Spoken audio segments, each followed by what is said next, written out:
बाळूमामांनी अक्षरशः स्वतःचे जेवणाचे ताट भूताला खायला दिले. बाळूमामांनी का बरं आपले जेवणाचे ताट भूताला खायला दिले असेल? त्यामागचे कारण काय? बाळूमामांनी भरलेलं जेवणाचं ताट हवेत फेकलं आणि खाली येताना ते ताट पूर्ण रिकामं झालं. 1925 साली त्या रात्री नेमकं काय घडलं होतं? ठीक पुर्लीच्या हुचीकट्टी रानात भयान शांतता होती. मामा आणि धनगर जेवायला बसले होते. प्रत्येकाच्या पानावर अन्न वाढलं होतं. मामा पहिला घास घेणार इतक्यात अचानक मामा आकाशाकडे बघून जोरात ओरडले, थांब, तुला खायला देतो, खा आणि इथूनच परत जा. धनगर बघतच राहिले.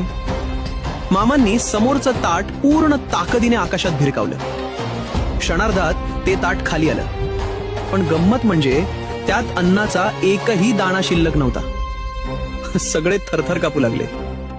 तेव्हा मामा शांतपणे हसले.